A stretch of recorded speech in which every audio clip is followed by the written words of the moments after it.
Catherine Bernardo, ulala na lang sa kaligayahan sa pagmamahal na inialay sa kanya ng gwapong aktor na si Alden Richards. Oh my God! Siyempre, lahat ay magiging maligaya.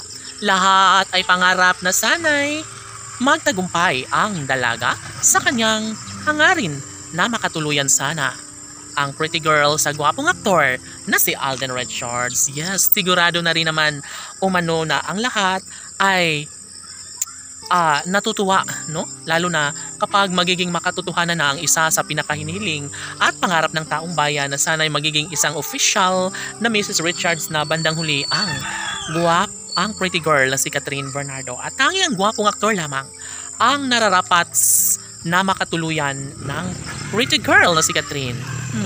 Ramdam ito ng netizens na sadyang naman na hindi mangyayari na mawala sa buhay ni Alden ang pretty girl na si Catherine dahil ngayon ay sinisimula na at sinisiguro na ng gwapong aktor na si Alden Richards ang magkaroon ng habang buhay na kaligayahan. Alam niyo pa, nadesidido rin naman si Alden Richards na gawing makatotohanan ng lahat dahil sa totoo lang, naaawa na rin si Catherine Bernardo at baka sakaling matatalo sa kabiguan ang relasyon ng dalaga at binata.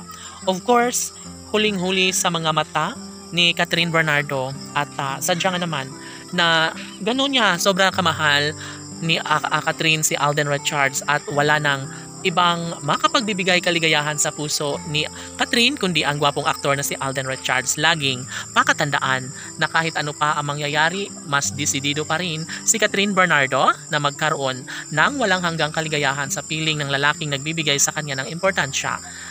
Pinapahalagahan ang pretty girl na si Catherine sa gwapong aktor na si Alden Richards, kaya never na mawawala ng pag-asa ang taong bayan sa lahat ng mga magandang pagkakataon. Ika nga, since nagtsatsaga naman si Catherine Bernardo upang makamit ang pagkakatagumpay sa relasyon ni Alden Richards, syempre magbubunga rin ang lahat ng ito at posible na mangyayari na magiging maisakatuparan din ng isa sa pinakapangarap ng lahat na sana'y magkaroon ng malaking posibilidad na mangyayari ang isa sa pinakainihiling ni Catherine Bernardo na sana'y mangyayari na ang pag-iisang dibdib na nararapat na sa kanila'y maranasan sa kanilang tunay at wagas na pagmamahalan sa isa't isa. Laging pakatandaan na hinuhubog ang relasyon ni Alden at Catherine bunga ng kanilang tunay at wagas sa pagmamahalan sa isa't isa at wala nang sino mang makakapigil pa sa kanilang tunay na damdamin. Alalahanin na sadyang si Alden Richards ay nariyan lamang para protektahan at ipaglaban si Catherine Bernardo. Laban!